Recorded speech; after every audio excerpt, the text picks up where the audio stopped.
జీ5 app download చేసుకుని పూర్తి ఎపిసోడ్లని ఉచితంగా చూడండి. నాన్న ఎక్కడికెళ్ళుంటారు? ఎందుకు నా మనసు కీడు శంకిస్తోంది?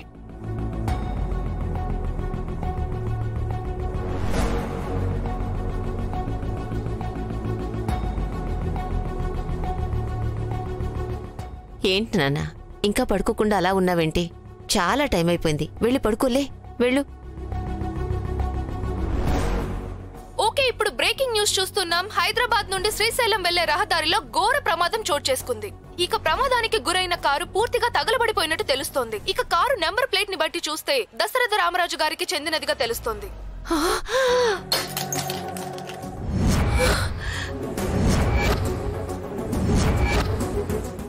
కానీ ఆ కారులో ఎంతమంది ప్రయాణిస్తున్నారనేది తెలియలేదు.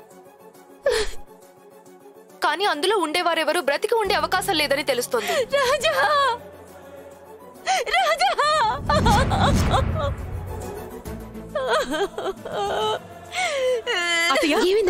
రాజా! రాజా! అసలు ఆ కారు దశరథ రామయ్య గారికి చెందిన కార్లా తెలుస్తోంది. మరోవైపు నెంబర్ ప్లేట్ ని చూసుకున్నట్టయితే అసలు ఎవరు ప్రయాణిస్తున్నారు కారులో అన్నది ఇంకా తెలియలేదు.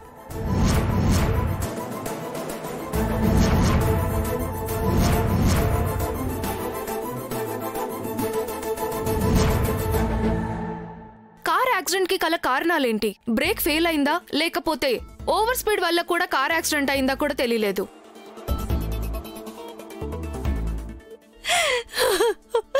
అయ్యో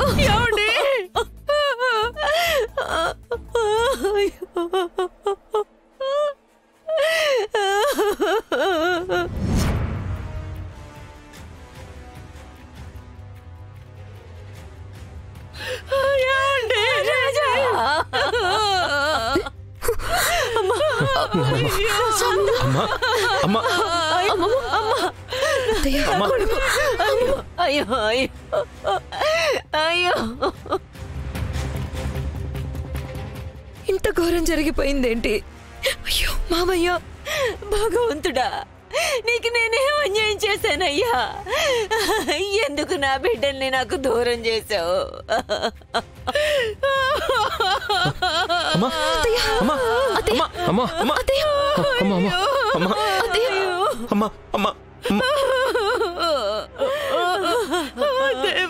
నేను చెప్తాను కదా, ఆ మాటలు నమ్మొద్దమ్మా.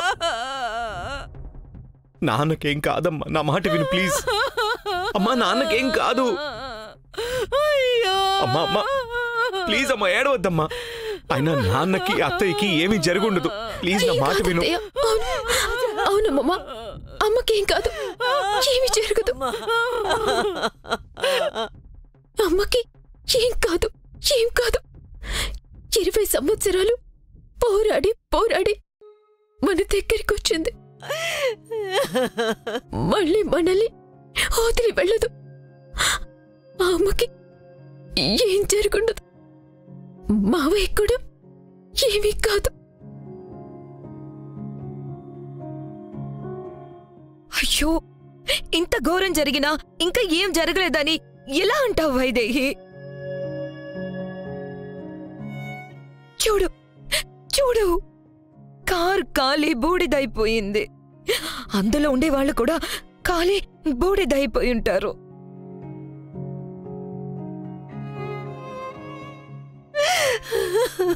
ఊర్మిళ, ఆ కారులో నాన్న అత్తయ్య ఉన్నారని తెలుసుకోకుండా ఎందుకు ఏదేదో మాట్లాడతావు? లేకపోతే బాగుంటుందని నాకు ఉందండి.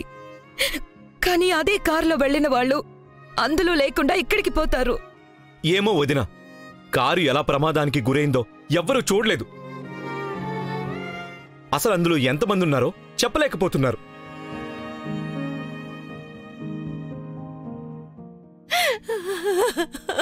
అంటే ఎవరూ లేకపోయిండొచ్చు కూడా కదా. నాన్న అత్తయ్య కారులో ఉన్నారన్న ఆధారం దొరికేంత వరకు వాళ్ళు క్షేమంగా ఉన్నట్టే అమ్మా. అమ్మా, నాన్న అత్తయ్యకి ఏమీ జరుగుండదు. మీరు ధైర్యంగా ఉండండి. నేను వెళ్ళి చూసొస్తాను. వైదేహి, ఇక్కడే ఉండు. బావా, నేను కూడా వస్తాను బావా. వద్దు వైదేహి, అమ్మకి ఇందుకి తోడుగా ఉండు. నేను వచ్చేస్తాను.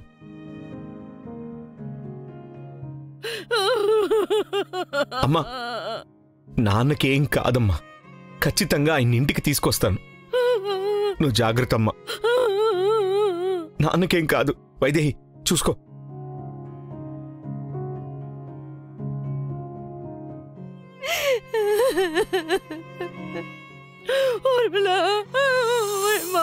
అత్తయ్య ఊరుకోండి అత్తయ్య ప్లీజ్.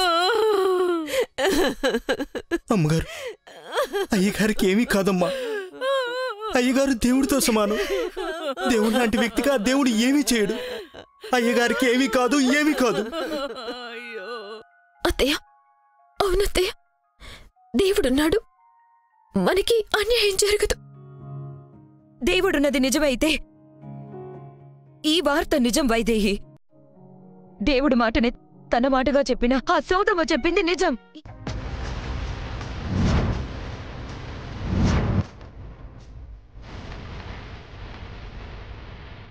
నీ కడుపులో బిడ్డ కారణంగానే ఈ ఘోరం జరిగింది అనే నమ్మాలి.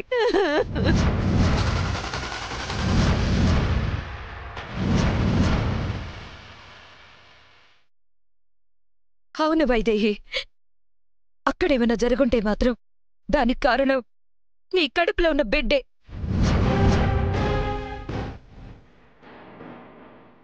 ఊర్మిళ, అక్కడేమైందో నేను ప్రాణాలు అరిచేతులు పట్టుకుని ఉంటుంటే ఇంకా నీ మాటలతో ఎందుకు ప్రాణాలు తీస్తావు? నా బిడ్డలకి ఏం జరిగుండదు, నా బిడ్డలకి ఏం జరిగుండదు. ఏమీ జరగకూడదని నేను అనుకుంటున్నా బామ్మగారు, కానీ జరిగేది మార్చలేం కదా. ఊర్మిళ, నువ్వు చేసిన ఓదార్పులు చాలు. నోరు మూసుకొని లోపలికి వెళ్ళు. నీ మాటలకి ఇక్కడ గుండెలు ఆగిపోయేలా ఉన్నాయి.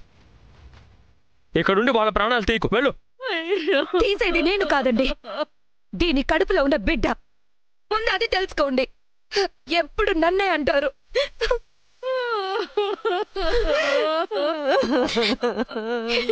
జీ5 యాప్ డౌన్లోడ్ చేసి అన్ని ఎపిసోడ్స్ పూర్తి ఉచితంగా చూడండి.